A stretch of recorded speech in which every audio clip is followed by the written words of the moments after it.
He was the 2016 Democratic presidential candidate. Now, former Maryland Governor Martin O Malley is here in Charleston to discuss the future of the Democratic Party. In this edition of Quintin's Close-Ups, I sit down with him one-on-one. Governor, Quintin, good to see you. good to see you, man. I appreciate this. So here we sit in downtown Charleston at the College of Charleston Math and Science Building. You just wrapped up a town hall meeting just a few minutes ago. When you go back to the town hall meeting to right now, what is the biggest thing that sticks out in your mind? Well, I think people are looking for some hope. I think people want to be told that we're still a good nation and we're, in fact, a great people, and that we can still all move forward together. That we can learn to talk to each other again and build a better nation. That's what people want to know, and it's true. And at least that's the sense I have traveling all around our country. There's a lot of people that were disappointed in the results of the national election very deeply, but that doesn't mean that the country's gone or that the Democratic Party is dead. There will be other elections, and we will come back. Challenges. You said it is the country's ability to face its challenges. We face them square on. How do you face Syria, Russia, and North Korea? Well, look, the most important power we have is not our military, it's not our economic, it's not our diplomatic, it's a fourth power, and that is the power of our values as Americans. So we face any of these conflicts by realizing that the reason we have the ability to forge alliances, to create meaningful alliances is because of people's respect for our values. Now, we undermine those values when we do things here at home, like loading up for-profit immigrant internment camps or banning travel by Muslims. These are things that actually undermine our credibility in the world and undermine our ability to navigate the troubled regions and troubled relationships that you just rattled off.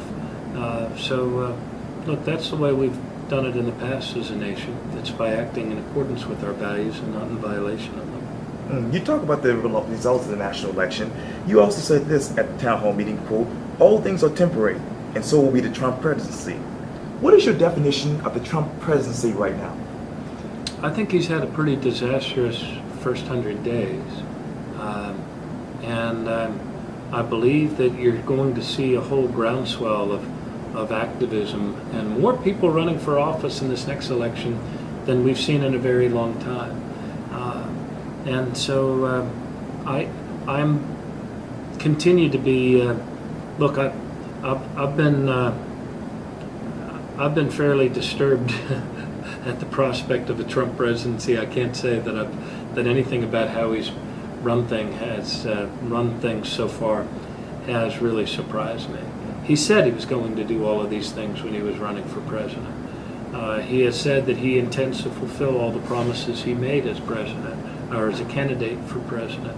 And what we have to do is make sure we rise up as a people and prevent him from doing those things that violate our Constitution. The same Constitution, by the way, that he took an oath to. But those of us that have read it and understand it need to stand against the things that he has promised to do that run counter to what our country's about. You also said this, quote, "You and I are part of a living, self-created mystery, and that mystery is called the United States of America." Mystery. What other questions are lingering in your mind right now about America? Well, I think the mystery is that the future is largely unknowable. I mean, and in order to make a better future for our kids, I mean, it requires action, it requires commitment, it requires courage, it requires a willingness to not only take risks, but to take the risk of trusting your neighbor, right? Trusting that we're all in this together, and that at the end of the day, we return to appreciating that deep truth. So the mystery here is the mysteries are many, but the actions and the formula of actions, I think, are pretty consistent with what our parents and grandparents did. You know, you have to make your country stronger if you're going to give your kids a better life. Last question. 2020. You said this, quote, "I just might. We'll see. We got plenty of work to do in the meantime." So what work do you have to do right now? I'm doing a number of things. I'm traveling the country, especially going to states where we have so many opportunities to rebuild our party. I'm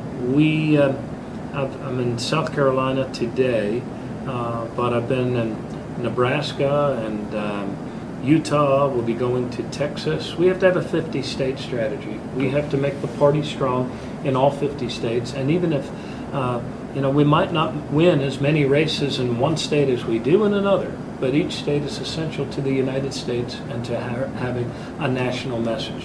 What is that message? It is about opportunity for all. It is about taking the actions that defend the dignity and the freedom of every individual. And it's about making sure that wages go up and not down. That's what we need to do as a nation. Martin O Malley, thank you so much for your time. I really appreciate it. Thank you, Quintin. Thank you. Great to meet you. Likewise.